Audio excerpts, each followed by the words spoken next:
अस्सलाम वालेकुम व्यूअर्स, आसिम सूरी एक बार फिर आपके साथ। उम्मीद है आप सब बिल्कुल बखैरियत होंगे। व्यूअर्स, STR CTR से रिलेटेड आज ये लास्ट वीलॉग आपके साथ शेयर करने जा रहे हैं। आपने बड़ी इंटरेस्टिंग वीलॉग्स देखी और इस पे कमेंट्स भी किए, मुझे फ़ोन्स भी आए, कॉल्स भी, मैसेजेस भी मुझे मिले। थैंक यू कहा। मैं आपका बहुत शुक्रगुजार हूं कि आप लोगों ने इसे एक इंटरेस्ट के साथ देखा और अपने जो कंसर्न्स थे वो मुझ तक पहुंचाए, जो मैंने इन व्लॉग्स के अंदर एक एक करके डाले और उनको रिस्पॉन्ड किया। आज जो हम लास्ट इसका पार्ट देखेंगे उसमें हम जनरली जो सिम्टम्स होते हैं जब हम अकाउंट्स को रन कर रहे हों, अकाउंट ट्रांजैक्शंस हो रहे हों, उनकी मॉनिटरिंग के लिए जो सिम्टम्स हैं, आज हम वो डिस्कस करेंगे कि बहुत सारे जर्नल फैक्टर्स भी हैं, जर्नल इंस्टेंसेस भी हैं कि जब वो आपके सामने आए तब आपको गुड क्वालिटी CDD बहुत ज़रूरी है करना, अदरवाइज आपसे कोई अच्छी STR स्किप होने का चांस होगा। सो आज हम जर्नल जो फैक्टर्स हैं उन पे बात करेंगे और आपको बताएंगे कि वहाँ आपने इन जनरल फैक्टर्स को कैसे कैच करना है, कौन कौन से फैक्टर्स हैं, और आपकी गुड क्वालिटी CDD अगर इन फैक्टर्स पे हो तो आप एक अच्छी STR निकाल सकते हैं। नंबर 2, हम एंड के ऊपर एज पर AML एक्ट 2010 जो इसकी पेनल्टीज हैं, सजाएं हैं इस एरिया पे STR CTR पे, जी हाँ, बड़ा वल्नरेबल, बड़ा हाई रिस्क एरिया है, इस पे बड़ी क्रिटिकल सजाएं हैं। सो इसको भी देखेंगे ताकि आपको पता हो कि STR कब करनी है, STR नहीं की तो क्या है, STR के बारे में अगर किसी को डिस्क्लोजर दे दिया तो उस पे क्या सज़ा है। तो ये जो पेनल्टीज़ हैं इसको भी हम आज एंड पे डिस्कस करेंगे। तो आइए हम चलते हैं एक PPT की तरफ, जिसके ज़रिए हम आपको समझाएंगे कि ये जो टॉपिक है वो हम इससे आपको क्या समझाना चाह रहे हैं।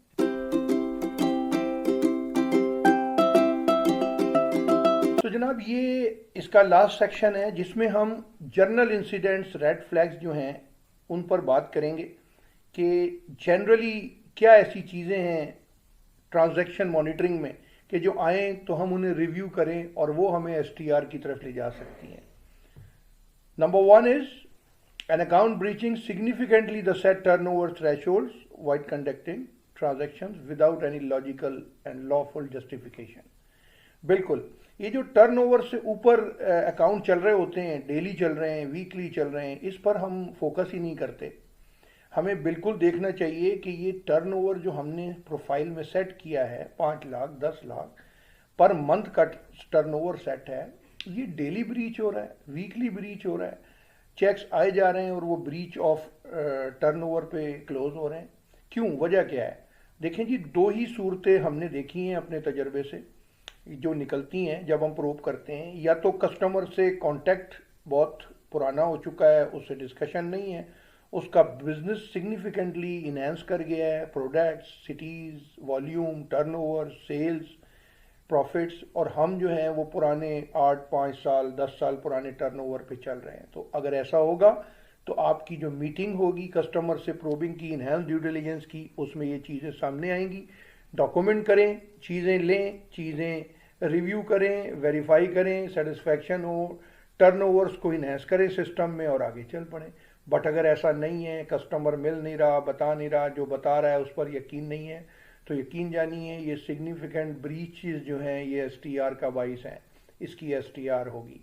Number 2, account carrying transaction mismatching with their nature of business line और प्रोडक्ट्स। यस, अगर ऐसे ट्रांजैक्शन आपके सामने आ रहे हैं किसी अकाउंट्स में जो उसकी बिजनेस लाइन या उसकी प्रोडक्ट से मैच ही नहीं करते। मसलन मैं आपको मिसाल दूं, एक अकाउंट हमने देखा, उसकी जो टर्नओवर्स थी या जो बिजनेस था वो होना चाहिए था ट्रेडिंग ऑफ जनरल कंज्यूमर, जो खाने पीने की अशियाँ हैं उसकी ट्रेडिंग थी, उसका प्रोफाइल, आटा, दाल, चीनी, ये उसका ट्रेडिंग प्रोफाइल था।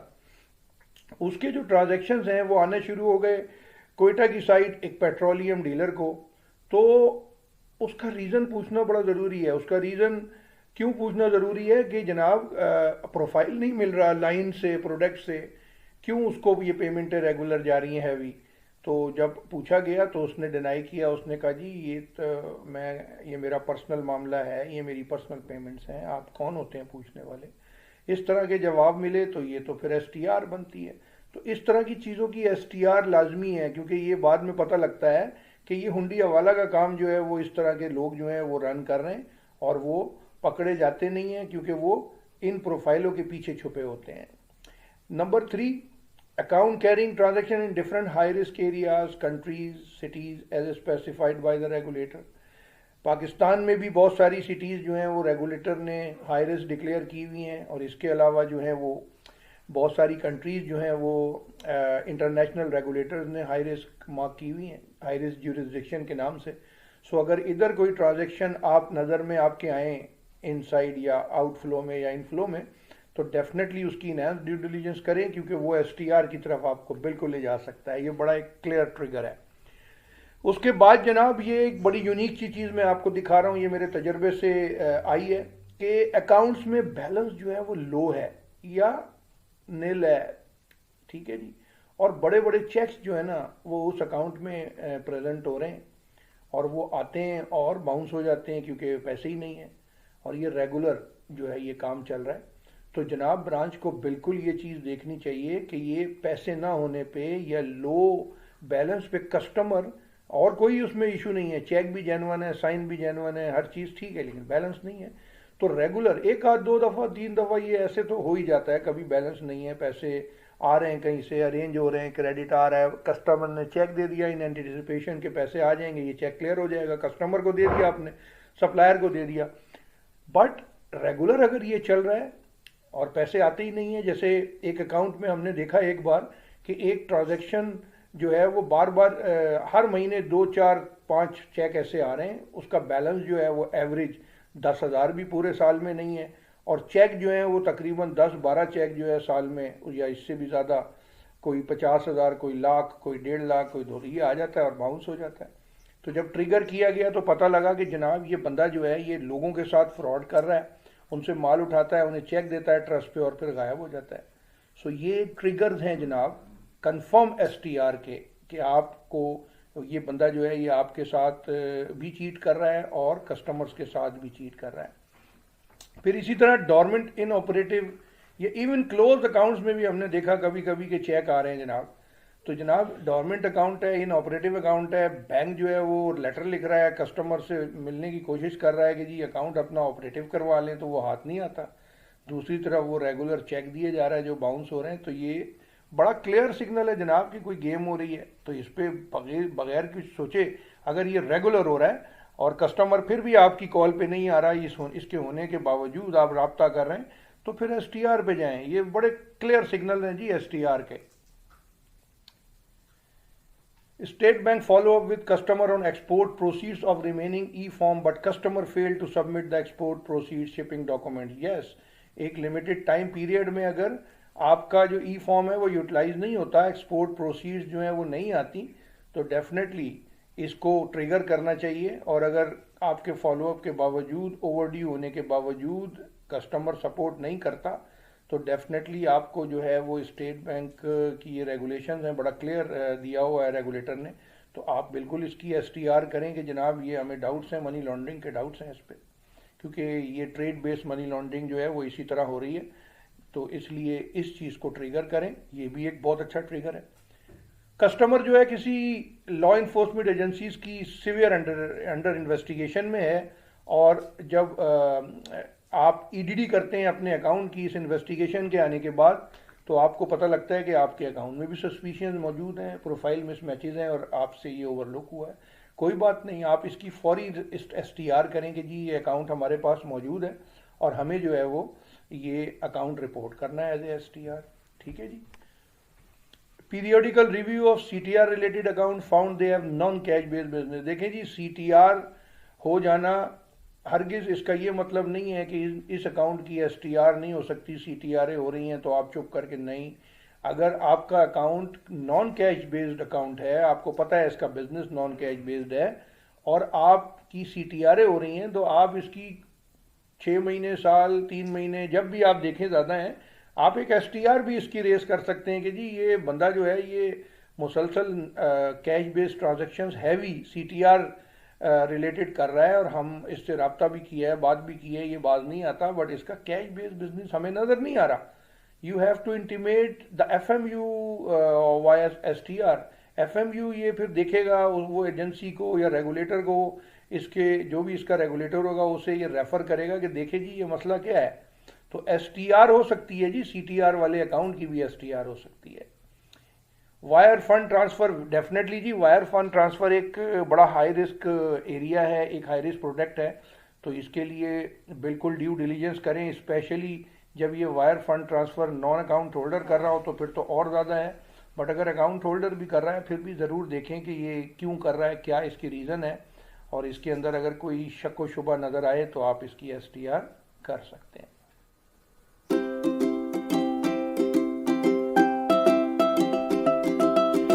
जनाब आपके सामने एस टी आर रिपोर्टिंग की जो पेनल्टीज़ और इम्प्रिजनमेंट्स हैं लॉ में, वो आपको मैं ज़रूर दिखा दूँ at the end of this lecture, कि आपको पता हो कि आप एस टी आर के ऊपर क्या रिस्क लेकर चल रहे हैं। ठीक है जी। सो ये सेक्शन 7 का जो 1 है, सब सेक्शन 1, इसमें वो आपको बता रहा है timing of reporting S T are के।